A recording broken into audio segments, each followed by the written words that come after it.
जय हिंद दोस्तों, स्वागत है आपका अपने YouTube channel creative study with R K G में। आज है 9 जनवरी सन 2023 और इस दिन के टॉप करंट अफेयर हम इस वीडियो में डिस्कस करेंगे और साथ ही उनसे जुड़े कुछ इंपॉर्टेंट फैक्ट्स भी मैं आपको बताऊंगा, तो बने रहिए वीडियो के लास्ट तक। तो चलिए शुरुआत करते हैं आज के पहले प्रश्न से। हमारा पहला प्रश्न है, हाल ही में किसने पूर्वोत्तर कृषि कुंभ 2023 का उद्घाटन किया है? आपके ऑप्शन है गजेंद्र सिंह शेखावत, हरदीप सिंह पुरी, प्रहलाद सिंह पटेल, नरेंद्र सिंह तोमर। सही ऑप्शन है डी, नरेंद्र सिंह तोमर। मेघालय में केंद्रीय कृषि और किसान कल्याण मंत्री नरेंद्र सिंह तोमर 3 दिन तक चलने वाले पूर्वोत्तर कृषि कुंभ 2023 का उद्घाटन करेंगे।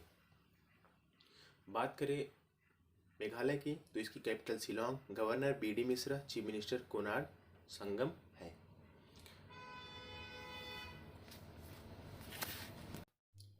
मेघालय से जुड़े अन्य करंट अफेयर की बात करें तो पूर्वोत्तर राज्य मेघालय ने 30 दिसंबर 2022 को यू कियांग नागबा की 160वीं पुण्यतिथि मनाई।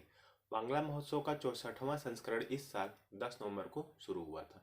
मेघालय के मुख्यमंत्री कोनराड के संगमा ने राष्ट्रीय पशुधन मिशन के तहत किसानों के लिए एक महत्वाकांक्षी प्रमुख कार्यक्रम रूरल बैकयार्ड पिगरी स्कीम का भी शुभारंभ किया था।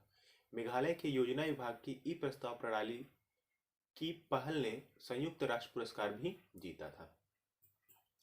हमारा अगला प्रश्न है, हाल ही में भारत ने किस देश को पीछे कर ऑटो सेक्टर में तीसरे स्थान पर आ गई है? आपके ऑप्शन है अमेरिका, बांग्लादेश, सऊदी अरब, जापान। सही ऑप्शन है डी, जापान। निक्केई एशिया की एक रिपोर्ट के मुताबिक भारत ने पिछले साल गाड़ियों की बिक्री में जापान को पीछे छोड़ दिया है और दुनिया का तीसरा सबसे बड़ा ऑटो बाजार बन गया है। इस लिस्ट में सबसे ऊपर चीन है, जबकि दूसरे स्थान पर अमेरिका है। इससे जुड़े इंपॉर्टेंट फैक्ट्स की बात करें तो ये आप लिस्ट देख सकते हैं, जिसमें पहले स्थान पे चाइना है, दूसरे पे यूनाइटेड स्टेट, तीसरे पर इंडिया, चौथे पे जापान और पांचवे पे जर्मनी है। और इम्पोर्टेंट फैक्ट्स की बात करें तो कर्नाटक के बेलागावी में Maratha light infantry regiment centre में भारत और जापान की सेना की टुकड़ियों ने संयुक्त सैन्य अभ्यास धर्म गार्जियन 2022 का भी मॉक ड्रिल किया था। जापान की राजधानी और लार्जेस्ट सिटी है Tokyo. Prime minister Fumio Kishida कैरेंसिया की जापानीज एन है। अगला प्रश्न है, हाल ही में इटली के दिग्गज खिलाड़ी जियान लूका वियाली का निधन हो गया। यह किस खेल से संबंधित थे? ऑप्शन है क्रिकेट, फुटबॉल, हॉकी, टेनिस। सही ऑप्शन है बी, फुटबॉल। इटली के पूर्व फुटबॉल खिलाड़ी जियान लूका वियाली का 58 साल की उम्र में निधन हो गया। इससे जुड़े इंपॉर्टेंट फैक्ट्स की बात करें तो साल 1985 से लेकर 1992 तक इटली की टीम के लिए खेलते हुए जियान लूका वियाली ने कुल 16 गोल किए थे। और अभी हाल ही में जिन लोगों की मृत्यु हुई है उसमें पोप बेनेडिक्ट 16वें। वेटिकन द्वारा जारी बयान में पूर्व पोप बेनेडिक्ट 16वें का वेटिकन के मेटर एक सेलिसिया मठ में निधन हो गया। वह 95 वर्ष के थे। रतन टाटा के करीबी विश्वास पात्र और दिग्गज R कृष्ण कुमार का भी निधन हो गया। बात करें इटली की, तो इटली की कैपिटल और लार्जेस्ट सिटी है रोम। प्रेसिडेंट यहाँ के सर्जियो मैट्रेला है। प्राइम मिनिस्टर यहाँ के जॉर्जियो मेलोनी है और करेंसी यहाँ की यूरो है।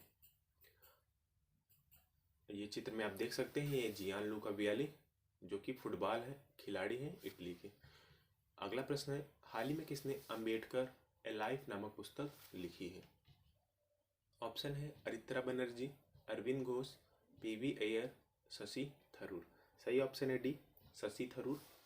सांसद और लेखक शशि थरूर की नवीनतम पुस्तक अंबेडकर ए लाइफ को हाल ही में किताब कोलकाता कार्यक्रम में लॉन्च किया गया।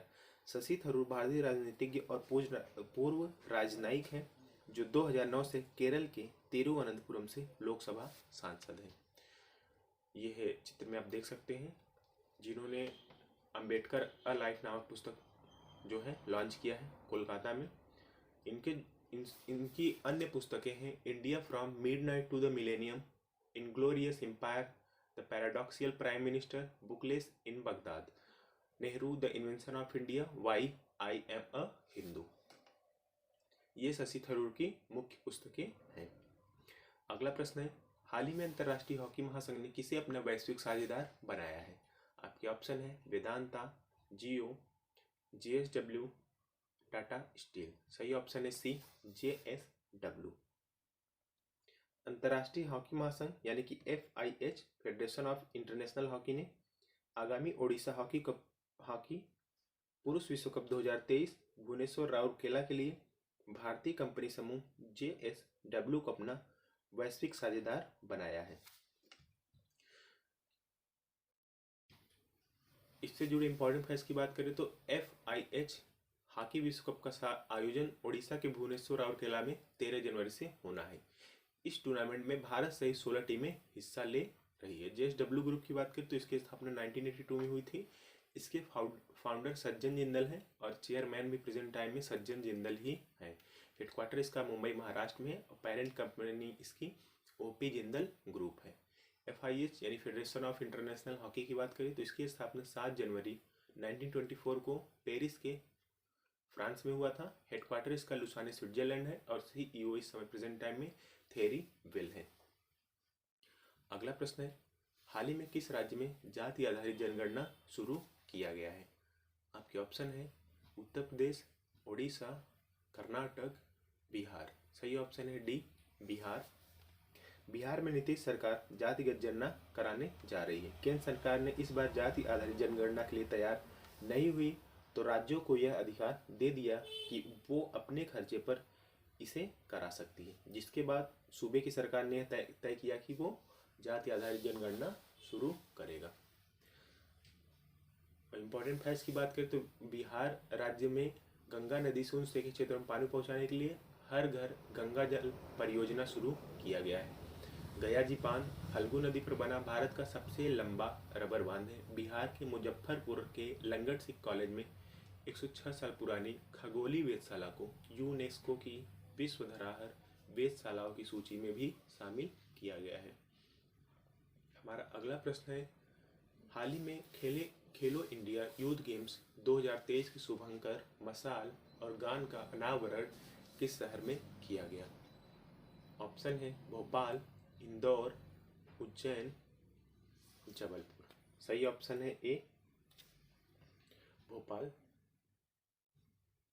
इससे जुड़े इंपॉर्टेंट फैक्ट्स की बात करें तो मध्य प्रदेश के मुख्यमंत्री शिवराज सिंह चौहान ने शुभंकर, मसाल और गान का अनावरण करेंगे।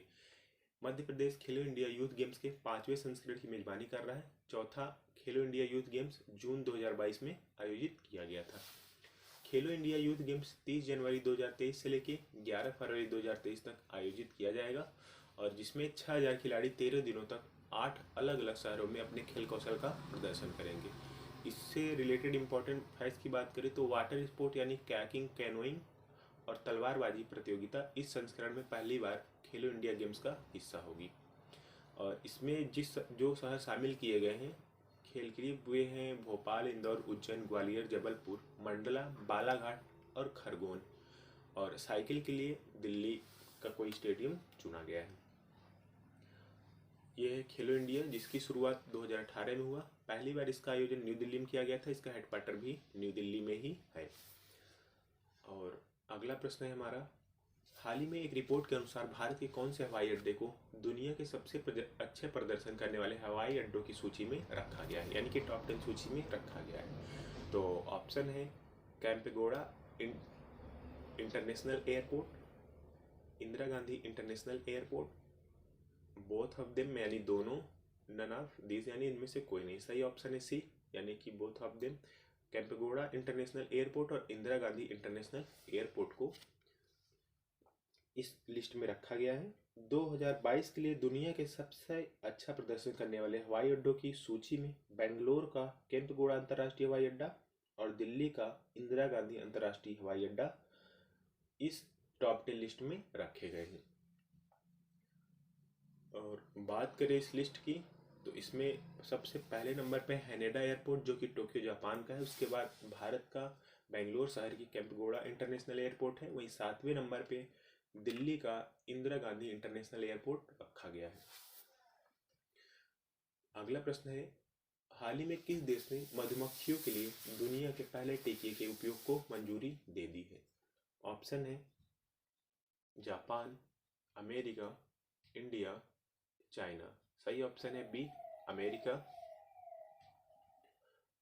और अमेरिका ने मधुमक्खियों के लिए दुनिया के पहले टीके के उपयोग को मंजूरी दे दी है। यह अमेरिकी फूल ब्रूड रोग से होने वाली मौतों के रोकने के लिए बनाया गया है।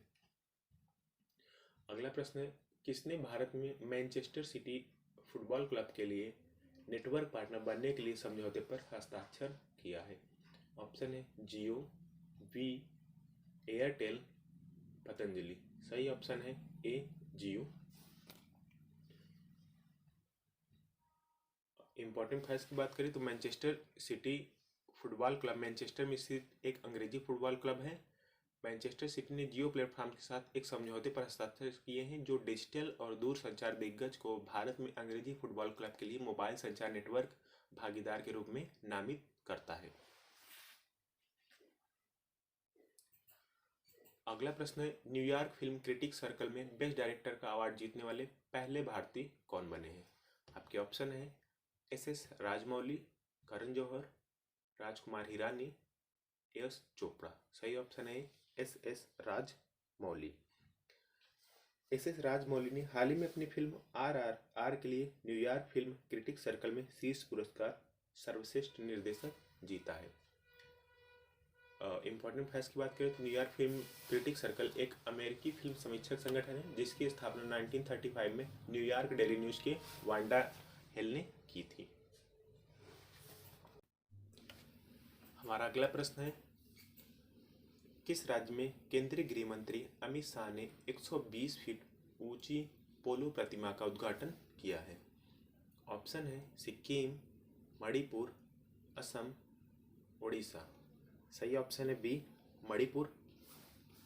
केंद्रीय गृह मंत्री अमित शाह ने शुक्रवार को मणिपुर के इम्फाल पूर्वी जिले के मर्जिंग पोलो कॉम्प्लेक्स में एक पोलो खिलाड़ी की 120 फीट ऊंची प्रतिमा का अनावरण किया है। इससे जुड़े इंपॉर्टेंट फैक्ट्स की बात करें तो गान नगाई फेस्टिवल मणिपुर राज्य में एक प्रमुख कार्यक्रम है जिसे जेलियांगरोंग समुदाय द्वारा हर साल असम के मौसम के बाद मनाया जाता है। भारत सरकार, मणिपुर सरकार और जेलियांगरोंग यूनाइटेड फ्रंट नामक एक विद्रोही समूह द्वारा एक त्रिपक्षीय समझौते पर हस्ताक्षर किया गया है। मणिपुर संगई महोत्सव 21 से 30 नवंबर तक आयोजित किया जाता है। इसके अलावा 50वां ऑल मणिपुर सुमंग लीला फेस्टिवल 2021-2022 इम्फाल के पैलेस कंपाउंड में इबोयामा सुमंग लीला सांगलेन में शुरू हुआ। आज के प्रश्न यहीं तक थे। पूरा वीडियो देखने के लिए धन्यवाद।